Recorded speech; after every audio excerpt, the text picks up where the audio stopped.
આ મને એને યુનિસેફની માતા અને બાળકો ઉપરની જે કંઈ યોજના છે ને કે યુનિસેફ માતા અને બાળકો માટે શું કરે છે એ મને સમજાવો.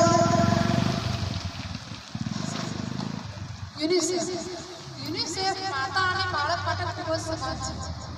વર્ષે લાખો કરોડો રૂપિયા ખર્ચીને માતા અને બાળકના કલ્યાણ કાર્ય કરે છે.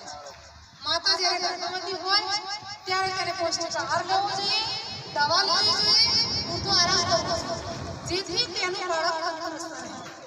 માતા બાળકનો જ્યારે જન્મ થાય છે તેના પછી તેને તમામ પ્રકારની રસીઓ આપવી જોઈએ, જેવી કે પોલિયોની રસી, મોરીની રસી, અછબડાની રસી, ડીસીસીની રસી, ઝેરી કમળાની રસી, ટાઇફોઇડની રસી અને બીજી ઘણી બધી રસી આવે છે. એ તમામ પ્રકારની રસી બાળકને અવશ્ય આપવી, જેથી કરીને બાળક ભવિષ્યમાં ક્યારેય પણ મોટી બીમારીનો શિકાર ન થાય. માતાએ બાળકને 6 થી 12 મહિના સુધી માત્ર અને માત્ર માતાનું દૂધ જ પીવડાવવું જોઈએ. બાળકના સર્વાંગી વિકાસ માતાનું દૂધ એ પૌષ્ટિક આહાર છે. માટે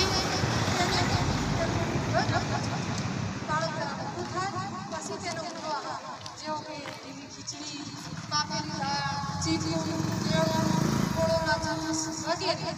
અને બાળક જ્યારે ભણવા લાગે ત્યારે તેને ભણાવો. બાળકને ભણવાનો કાયદેસરનો હક છે. બાળકને ભણાવવાનો તમામ ખર્ચ સરકાર ઉઠાવે છે. પણ ઘણા બાબા એવા હોય છે કે બાળકને ભણાવતા નથી અને બાળકને બાળ મજૂરી કરાવતા હોય છે. પરંતુ એમને ક્યાં ખબર છે કે બાળ મજૂરી કરાવી તે કાયદેસરનો ગુનો છે. તેનાથી જેલની સજા પણ થઈ શકે છે. અને એ જ રીતે બાળ લગ્ન કરાવવા તે પણ કાયદેસરનો ગુનો છે. લગ્ન માટે છોકરીની ઉંમર 18 વર્ષ અને છોકરાની ઉંમર 21 વર્ષ હોવી જરૂરી છે. અને અગર જો એના પહેલા લગ્ન કરવામાં આવે તો લગ્ન કરાવવાના તમામ જેલની સજા થઈ શકે છે.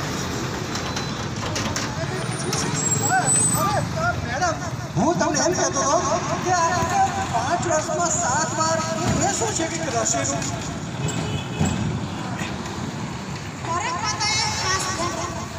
5 વર્ષમાં 7 રસીનો ગુનો એક છે. 5 વર્ષમાં 7 વાર રસી ન પીવડાવવાનો ગુનો એક પણ વાર.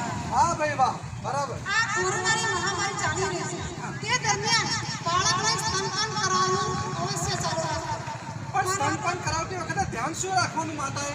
બાળકને સ્તનપાન કરાવતી વખતે માતાએ ધ્યાન રાખવાનું ફરજિયાત તેને માસ્ક પહેરવું. વાહ ભાઈ વાહ. અરે મેડમ, તમે તો કેટલી સરસ મને યુનિસેફની સમજાવટ આપી. ભાઈ ખરું કહેવાય. હવે જુઓ, આ મોટા છે તમને એક વાત કહું. આ તમે જે તો સરકારના નિયમિત ટેક્સ ચૂકવવાનું રાખો, આ તમે જે મને પગાર બી નથી આવતા અને સરકારને ટેક્સ નથી ચૂકવતા, કર ચોરી કરો છો. આમાં ને આમાં છે ને તો તમારી બદનામી થાય છે. અને સાંભળો, દરેક માણસે છે ને તો સરકારના નિયમિતપણે ટેક્સ ચૂકવવો જ જોઈએ. કારણ કે તમે સરકારના જો નિયમિત ટેક્સ ચૂકવશો તો સરકારની પાસે પૈસા આવશે.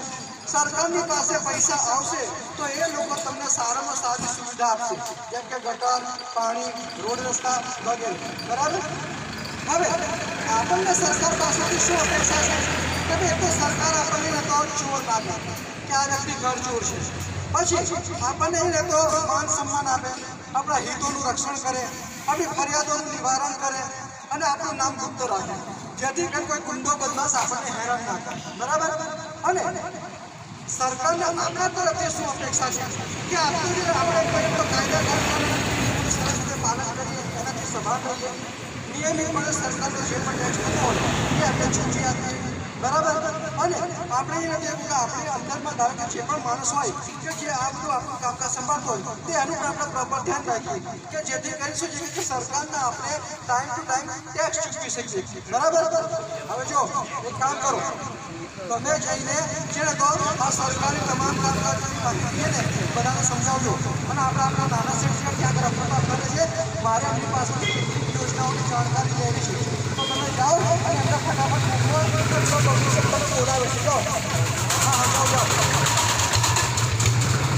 અરે તમને શું વાત કરું, આ જે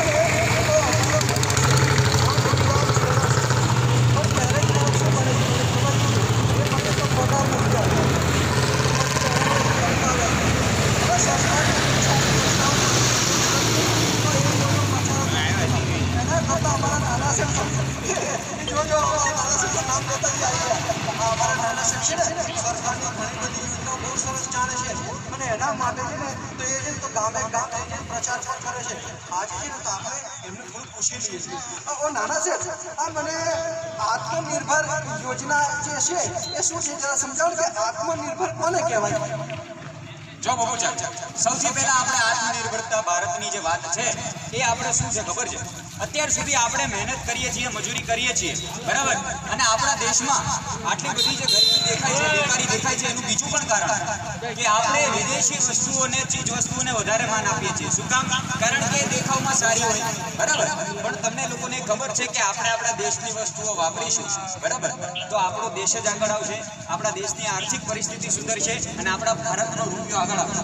હા, એટલે કે એક ભારત એક બજાર, દેશનો રૂપિયો દેશમાં જ રહે, જેથી કરીને આપણો દેશ સમૃદ્ધ થાય અને દેશના લોકો સમૃદ્ધ થાય. એકદમ સાચી વાત. અને નાના સાહેબ આ છે ને તો કંઈક આ નવી કંઈક નીતિ પેલી આવી છે, શિક્ષણ નીતિ, તો એના વિશે કંઈ સમજાવો ને. જો સાંભળ બાબુચા, 2020માં નવી શિક્ષણ નીતિ આવી છે જેને કેબિનેટે મંજૂરી આપી દીધી અને આ શિક્ષણ નીતિ છે 5+3+3+4. એટલે શું?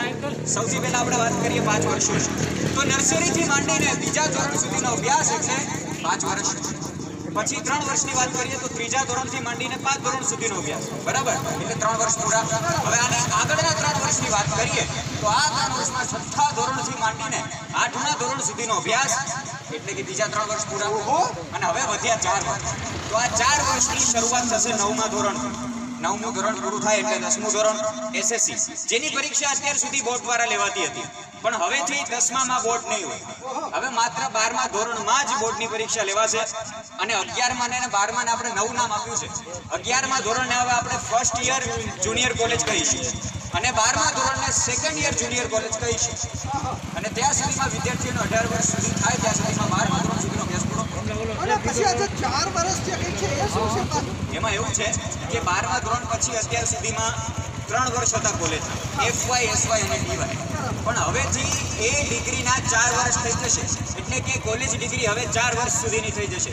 હવે આનો ફાયદો એ થાય કે દરેક વિદ્યાર્થી પાયાનું મૂળભૂત શિક્ષણ મેળવે, એના માટે હવે 3 વર્ષની જગ્યાએ 4 વર્ષ કરવામાં આવે છે. વાહ ભાઈ વાહ. અને શેઠ સાહેબ હા. આ ખેડૂતોના હિતો માટે, એમના રક્ષણ માટે, પછી આ કૃષિ માટે, પછી એમનો જે પાક જે છે તેની કિંમત માટે એ જે તે સુધારા બિલ જે રજૂ થયું છે, કૃષિ બિલ 2020, તો એના વિશે કંઈક સમજાવો ને. હા, હવે આમાં પણ નવા કાયદાઓ આવ્યા છે. હવે આ કાયદાથી ખેડૂતોને પ્રોસેસર્સ, હોલસેલર્સ, એગ્રીગેટર્સ, મોટા રિટેલર્સ અને સાથે સાથે નિકાસકારો વગેરે સાથે સમજૂતી કરવા આજનો ખેડૂત સક્ષમ બને અને સ્પર્ધા કરવા તેમને સમાન તક મળે, તે માટે આ કૃષિ બિલ 2020 રજૂ કરવામાં આવ્યું છે, બરાબર. હા. અને અને છે ને ખેડૂતોને એમની મૂળ કિંમત જે નક્કી કરી હોય એ મળી રહે, એના માટે તો જ્યારે એમનો પાક તૈયાર થતો હોય એ જ વખતે રકમ નક્કી થઈ જાય. એ પછી બજારમાં ગમે તે વધઘટ થાય ભાવ તો જે રીતે એમની આ કિંમત જે નક્કી કરેલી હોય એમાં કોઈ ફેરફાર થતો નથી. એના કારણે થાય છે શું છે કે ખેડૂતોને ફાયદો થાય છે અને નુકસાન જે છે એ પ્રમોટરના સિરે રહે છે. અને 10,000થી પણ વધારે ખેડૂત મંડળીઓ અહીંયા ઉપલબ્ધ છે દેશમાં. જે લોકોનું કામ શું છે કે જે નાના ખેડૂતો છે એ બધાને એક મંચ ઉપર લાવવા અને એ લોકોને એમની કિંમત જે છે એ બરાબર મળી રહે કે નહીં એનું એ લોકો ધ્યાન રાખે. બીજું કે એ લોકોને ને તો ક્યારેય કોર્ટ કચેરી જવું ના પડે. જો કદાચ કોઈ વિવાદ ઊભો થાય તો એના માટે શું છે કે એ લોકોએ અંદર જે એવી રચના કરેલી છે કે ન્યાય એ લોકોને એમની કમિટીમાંથી જ મળી જાય. અને નાના છે આ સૌથી મોટી જે ફાયદાની વાત છે ખેડૂતોની એ કઈ છે એ જરા સમજાવો. ખેડૂતો માટે સૌથી મુખ્ય બાબત એ છે કે હવે પહેલા કેવું થતું હતું કે જે પણ ખેડૂત હોય છે એના વેપારી કે ઉપભોક્તા સુધી પોતાનો પાક પહોંચાડવો પડતો, પણ હવે એવું નહીં થાય. હવે જે તે ઉપભોક્તા, જે પાક મેળવનાર, ખરીદનાર જે તે વેપારી હશે એમને ખેતર સુધી જવું પડશે અને ત્યાંથી જ એમણે ઉપજ મેળવવી પડશે. અરે વાહ ભાઈ વાહ, આ તો કેટલી સરસ વાત છે. હા, પણ સાથે સાથે તો આપણે નાના છે આ COVID-19 ઉપર એટલું જ ધ્યાન રાખવું, બરાબર. આપણે જે તો નિયમિતપણે બરાબર માસ્ક પહેરવું, ખોરાક એ પ્રમાણેનો લેવો, પછી સોશિયલ ડિસ્ટન્સિંગનું પાલન રાખવું, આ તો ક્યારેય ભૂલવાનું જ નહીં. અને પ્રધાનમંત્રી ગરીબ કલ્યાણ યોજના નાના શેઠ, આ કાકા આ બાજુ કાકા 80 લાખમાં વધારે લોકોએ અનાજ છે ને તો લીધું છે ને એ પણ તદ્દન ફ્રીમાં અને ઉચ્ચ ગુણવત્તાવાળું. અને સરકારશ્રી તો હજી પણ એમ ઈચ્છે છે કે લાખો કરોડો લોકો આ યોજનાનો લાભ લે. બરાબર? અને એટલા માટે આ યોજના નવેમ્બર સુધી લંબાવી છે.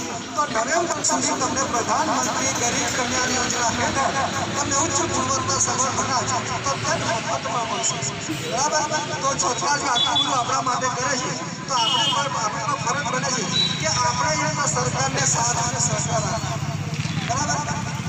તમે નાના છે હું તમને શું કહેતો હતો કે આ બીજી કોઈ કશું કંઈ સમજાવવાનું બાકી રહેશે તો જો ધારો કે ના રહેતું હોય રહેશે. હા, હવે આપણે આટલી બધી ખેડૂતોની વાત કરી છે તો હજુ પણ આપણે થોડીક વાત કરી લઈએ ખેડૂતો માટે. બરાબર? કે પહેલા કેવું હતું કે ઘણા બધા ખેડૂતોને પોતાનો માલ જે કિંમત થઈ છે પોતાના જે પાકની એ માલ કિંમત નક્કી કરતા અચકાતા, અને એ જો કિંમત નક્કી કરે છે તો વેપારીઓ એમનો ભાવ બોલે. પણ હવે એવું નહીં થાય, કારણ કે દરેક ખેડૂતને હવે પોતાના પાકની કિંમત કરવા માટે સમાન અધિકાર પણ મળશે અને 3 દિવસમાં એમને તેમની ચૂકવણી પણ થશે. વાહ ભાઈ વાહ, આટલી સરસ માહિતી. હવે હું એને તો નાના છે ગામે ગામ જઈશ અને સરકારશ્રીની આ તમામ યોજનાઓ, યુનિસેફની તમામ યોજનાઓ હું લોકોને એ તો ઘર ઘર સુધી પહોંચાડવાનો પ્રયત્ન કરીશ. સાથે સાથે હું એવો પણ પ્રયત્ન કરીશ કે મારા ગામના એક પણ વ્યક્તિ કર ચોર ના કરે, એ સરકારને નિયમિત ટેક્સ ચૂકવે અને એ જો સરકારની યોજનાઓ જે પણ કોઈ સમજાવવા માટે આવે પૂરેપૂરો સાથ અને સહકાર આપે તો હે ભક્તોના